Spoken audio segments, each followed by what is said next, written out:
लकड़ी के चूल्हे पर जो खाना बने उसकी बात ही कुछ और होती है। लेकिन आजकल तो गैस का जमाना है, लकड़ी पर भला कौन खाना बनाता है। लेकिन जो मजबूर है वो क्या ही करे। ऐसी ही एक कहानी है शीतल की। शीतल गांव की गरीब घर की लड़की थी। उसके माता पिता के पास ज्यादा पैसे नहीं थे, इसीलिए वो हमेशा से चाहते थे, हमारी जिंदगी तो खत्म होने को है, लेकिन हमारी बेटी शीतल को अच्छी जिंदगी मिलनी चाहिए। हाँ, मैं शीतल की शादी शहर के किसी अमीर घर में करवाऊंगा। शीतल की पूरी जिंदगी आराम से बीतेगी। लेकिन किसी किसी को अमीरी और सुख इतनी आसानी से मिलते नहीं है। शीतल उनमें से ही एक है। खैर, बहुत कोशिशों के बाद शीतल की शादी शहर के एक अमीर घर में हो गई।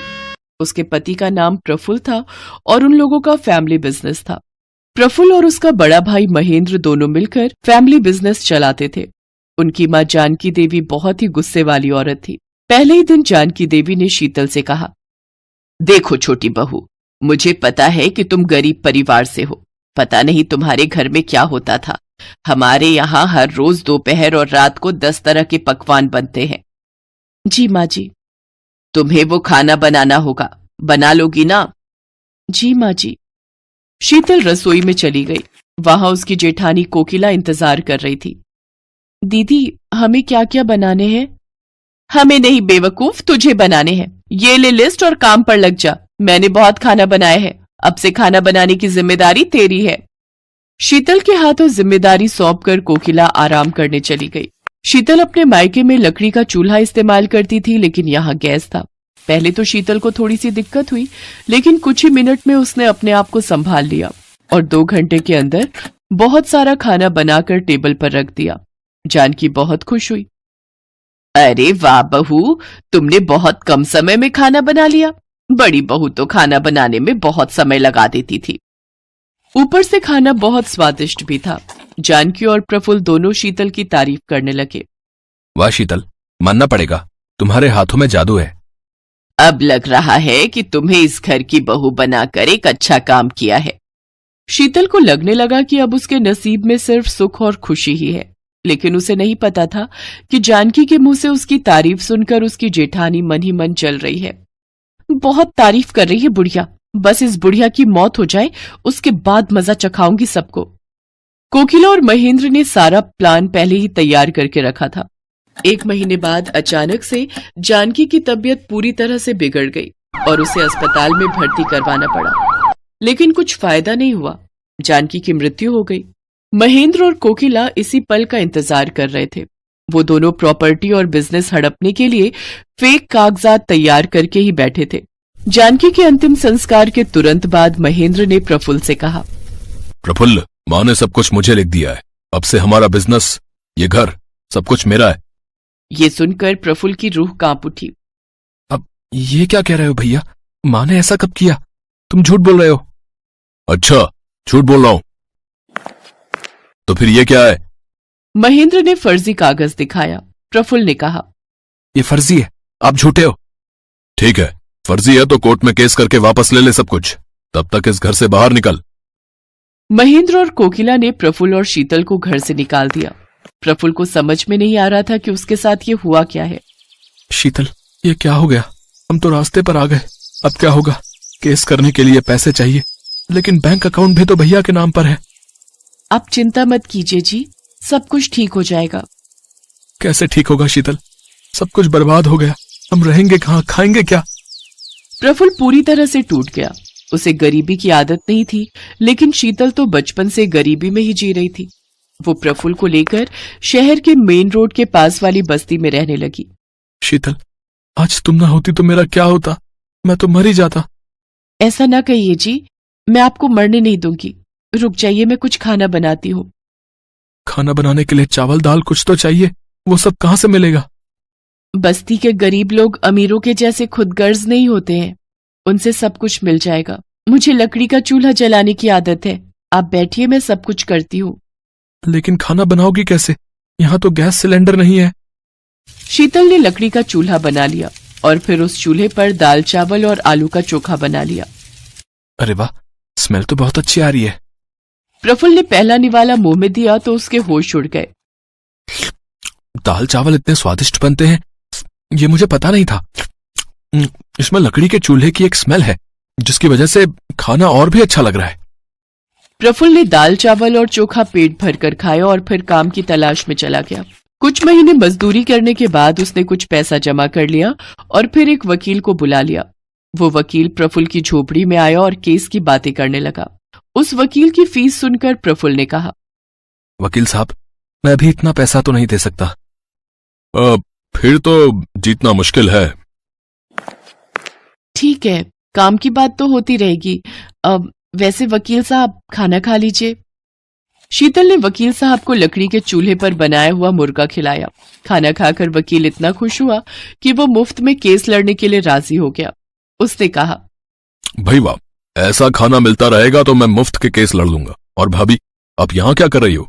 आपको तो कोर्ट के बाहर होटल खोल लेना चाहिए, वहां इतना अच्छा खाना नहीं मिलता है। आप चलिए, मैं सारा बंदोबस्त कर दूंगा। वकील ने कोर्ट के बाहर होटल खोलने की परमिशन दिलवा दी। वहां लकड़ी का चूल्हा बनाकर शीतल खाना बनाने लगी। खाने की खुशबू सूंघकर आसपास से सभी वहां खाने के लिए आ गए। लकड़ी के चूल्हे पर बने हुए पकवान को खाकर सभी दीवाने बन गए और शीतल का होटल धूमधाम से चलने लगा। कुछ ही महीनों में उसने बहुत सारा पैसा कमा लिया और होटल को बड़ा भी कर लिया। उन पैसों से प्रफुल्ल ने अपने भैया और भाभी पर केस कर दिया। महेंद्र और कोकिला केस हार गए और उन्हें जेल जाना पड़ा। प्रफुल्ल को सब कुछ वापस मिल गया। वो व्यापार संभालने लगा और शीतल लकड़ी चूल्हे वाला होटल संभालने लगी। ऐसे ही वो दोनों खुशी खुशी रहने लगे। सोनपुर गांव में केशव नाम का एक गरीब मजदूर रहता था। मजदूरी का काम मिल जाए तो परिवार का पेट भर जाए, नहीं तो परिवार रूखी सूखी खाकर ही सो जाता था। एक दिन, सुनो जी, तुम एक काम क्यों नहीं करते? इस गांव में तो कोई काम मिलने से रहा। तुम वो पहाड़ी के पार वाले गांव में भी तो जाकर कोई काम ढूंढ सकते हो, शायद कोई काम मिल जाए। पर कमला, उस पहाड़ी का रास्ता बहुत खराब है, ज्यादातर सुनसान ही रहती है पहाड़ी। पर कुछ तो करना पड़ेगा जी, बच्चों को कब तक रूखा सूखा खिलाते रहेंगे? कोशिश तो करनी ही पड़ेगी ना जी। ठीक है कमला, मैं कल सुबह ही दूसरे गांव के लिए निकल जाऊंगा, ठीक है, ताकि समय से वापस आ सकूं। कमला अगले दिन केशव को कुछ भुने चने और गुड़ बांध कर देती है। सुनो, ये कुछ भुने चने और गुड़ लेते जाओ, रास्ते में भूख लगेगी तो खा लेना। केशव मजदूरी करने के लिए दूसरे गांव निकल पड़ता है। वो उस पहाड़ी के रास्ते चलता जाता है। आधे रास्ते चलने पर केशव थक जाता है। वो सोचने लगता है, थोड़ी देर यहीं इस पेड़ के नीचे आराम कर लेता हूँ, फिर आगे बढ़ूंगा। अरे, कमला ने ये भुने हुए चने और गुड़ दिया था, थोड़े खाकर भूख मिटा लेता हूँ। केशव जैसे ही चने और गुड़ खाने लगता है, एक चींटी उसके पास आती है। भैया, क्या थोड़े से गुड़ और चने मुझे दे सकते हो? मैं और मेरी बहनें भूखी हैं, हमने बहुत दिनों से कुछ नहीं खाया है, तुम्हारी बड़ी मेहरबानी होगी। हाँ हाँ, ये लो, तुम इन गुड़ और चनों से अपना और अपनी बहनों का पेट भर लो। चींटी खुशी खुशी वो गुड़ और चने अपनी बहनों को खिलाती है। जैसे ही चींटियां गुड़ और चने खाती हैं, देखते ही देखते वो सब सुंदर परियां बन जाती हैं। केशव ये सब देखकर हैरान रह जाता है। शुक्रिया रागीर, आज तुम्हारी वजह से हम श्राप से मुक्त हो गई। हम परीलोक से धरती पर घूमने निकली थी। इस पेड़ के नीचे एक महात्मा भोजन कर रहे थे। हमने भूल से उनके भोजन में कंकड़ फेंक दिए, जिससे उन्होंने हमें चींटी बना दिया और श्राप दिया कि जब तक कोई राहगीर हमें भोजन नहीं देगा, हम अपने असली रूप में नहीं आ पाएंगी। पर तुम इस पहाड़ी पर कैसे? यहाँ तो कोई नहीं आता जाता। केशव परियों को सारी आपबीती सुनाता है, जिसे सुनकर परियां भी बहुत दुखी होती हैं। वो केशव से कहती हैं, तुम चिंता मत करो केशव, तुमने आज हमारी सहायता की है, इसलिए हम भी बदले में तुम्हें कुछ देना चाहते हैं। ये जादुई चूल्हा है, इस पर बर्तन रखते ही ये जल उठेगा और तुम जो भी कुछ खाने को मांगोगे बर्तन में पक जाएगा। मैं तुम्हें एक मंत्र बताती हूँ, जैसे ही तुम एक थी दुल्हन एक था दूल्हा, बंद हो जा जादुई चूल्हा बोलोगे, चूल्हा खाना पकाना रोक देगा। केशव को जादुई चूल्हा देकर परियां अपने लोक में वापस चली जाती हैं। केशव वो चूल्हा लेकर खुशी खुशी घर वापस आ जाता है। अरे तुम तो बहुत जल्दी वापस आ गए, और ये चूल्हा कैसा? अरे कमला रुको, मैं तुम्हें एक जादू दिखाता हूँ। तुम एक पतीली लेकर आओ। हाँ। कमला एक खाली पतीली लेकर आती है। केशव पतीली को जादुई चूल्हे पर रखता है और चूल्हा जल उठता है। केशव दाल बोलता है और पतीली दाल से भर जाती है। केशव एक एक करके चूल्हे पर बर्तन रखता जाता है और मिनटों में सारा खाना बनकर तैयार हो जाता है। ये देखकर कमला और बच्चे बहुत खुश होते हैं। देखा कमला, मिनटों में सारा खाना इस चूल्हे पर तैयार हो रहा है। और कुछ चाहिए तो बोलो। बस बस, अभी इतना बहुत है हमारे लिए। ठीक है, मैं इस चूल्हे को अब बंद कर देता हूँ। एक थी दुल्हन एक था दूल्हा, बंद हो जा जादुई चूल्हा। केशव मंत्र बोलता है और चूल्हा बंद हो जाता है। अब केशव के परिवार को भूखा भी नहीं सोना पड़ता था। एक दिन, सुनो जी, मैं सोच रही हूँ क्यों ना हम एक चाय का ढाबा खोल लें। इस चूल्हे पर चाय और पराठे बनाकर बेचा करेंगे। इससे थोड़ी कमाई भी होनी शुरू हो जाएगी और तुम्हारी काम की तलाश भी बंद हो जाएगी। कह तो तुम ठीक रही हो कमला, बिल्कुल ठीक है। अब मैं एक दुकान किराए पर ले लेता हूँ। जो पैसे आएंगे उससे किराया भी भर देंगे और घर खर्च भी निकल आएगा। केशव घर के नजदीक ही एक छोटी सी दुकान किराए पर ले लेता है और जादुई चूल्हा रखकर चाय बनानी शुरू कर देता है। धीरे धीरे केशव का चाय नाश्ते का ढाबा चल पड़ता है। आने जाने वाले लोग केशव के ढाबे पर रुककर चाय पराठे खाया करते थे। जिन गरीबों के पास पैसे नहीं होते थे, केशव उन्हें मुफ्त में ही खाना बांट दिया करता था। उसे अपनी गरीबी के दिन याद थे। धीरे धीरे केशव की गरीबी की हालत में सुधार होने लगता है। एक दिन, अरे भाई केशव, कैसे हो? अरे मोहन, अरे तुम शहर से कब आए भैया? हैं? गांव का तो रास्ता ही भूल गए लगता है। बस काम से फुर्सत ही नहीं मिलती। वो तुम्हारी भाभी को यहाँ गांव में कुछ काम था ना, तो 2-1 दिन के लिए आए हैं। मैंने सुना है तेरे तो वारे न्यारे ही हो गए हैं। तूने ढाबा खोल लिया यार, जिसकी चर्चा पूरे गांव में हो रही है। हाँ मित्र, बस सब भगवान की कृपा है। बात कुछ और ही है। ये ऐसे नहीं मानेगा, मुझे सच का पता लगाना ही होगा। अगले दिन केशव ढाबे पर जाता है। मोहन भी उसके पीछे पीछे जाता है। अरे मोहन, अरे इतनी सुबह सुबह। मैंने सोचा कल वापस शहर जा रहा हूँ, तो आज तुम्हारे ढाबे पर ही चाय नाश्ता कर लूं, है कि नहीं? पता नहीं शहर से फिर कब आना हो। हाँ मोहन, बिल्कुल बिल्कुल भाई, ये भी कोई कहने की बात है। अरे तुम बैठो, मैं तुम्हारे लिए चाय और पराठा लेकर आता हूँ ना। केशव ढाबे की रसोई में चला जाता है। मोहन केशव को छुपकर देखने लगता है। ये क्या जादू है? केशव ने इस चूल्हे पर पतीली रखी और खाली पतीली चाय से भर गई। अरे अब ये तवा रख रहा है।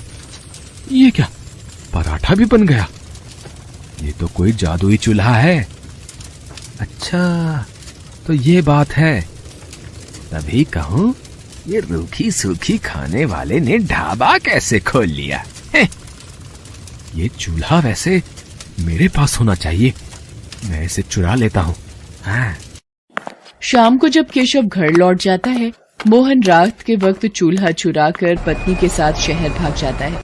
केशव जब ढाबे पर आता है, चूल्हा गायब होता है। अरे कमला, कमला, अरे हमारा जादुई चूल्हा चोरी हो गया है। अब हम क्या करेंगे? कैसे पैसे कमाएंगे? सुनो जी, जो हो गया सो हो गया। इस बहाने हमें मार्गदर्शन तो मिला। अब आप एक नया चूल्हा लेकर इस ढाबे को आगे बढ़ाओ। देखना, आपकी मेहनत रंग लाएगी। केशव एक मेहनती व्यक्ति था, इसलिए उसने फिर से एक नई शुरुआत की। उधर जब मोहन अपनी पत्नी के साथ शहर में अपने घर पहुंचा, जाओ शीला, एक खाली पतीली ले आओ, अभी तुम्हें इस चूल्हे का जादू दिखाता हूँ। जादुई चूल्हे, मुझे पुलाव चाहिए, पुलाव। चूल्हे पर बर्तन रखकर मोहन ने जैसे ही पुलाव बोला, चूल्हा जलने लगा और पुलाव बनता चला गया। मोहन चूल्हे को फूंक मार मार कर बंद करता रहा, पर वो बंद ही नहीं हो रहा था। अरे ये चावल बनने तो बंद ही नहीं हो रहे।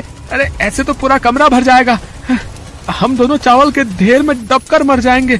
शीला क्या करूं, कुछ समझ नहीं आ रहा है। अब तो एक ही रास्ता है, इस चूल्हे को तोड़ दो। हाँ, ये ठीक रहेगा, मैं इस घटिया चूल्हे को तोड़ देता हूँ। मोहन गुस्से में चूल्हे को पटक कर तोड़ देता है। चूल्हे के 2 टुकड़े हो जाते हैं और जादू खत्म हो जाता है। चूल्हे की जगह मिट्टी का ढेर पड़ा रह जाता है। केशव को जादुई चूल्हे की मदद से काम मिल जाता है और वो मेहनत से पैसे कमाने लगता है, जबकि मोहन के हाथ में आकर जादुई चूल्हा मिट्टी हो जाता है। किस्मत भी उनका ही साथ देती है जो ईमानदार और नेक दिल होते हैं। चोर और मक्कार व्यक्तियों के हाथ सदा ही खाली रह जाते हैं।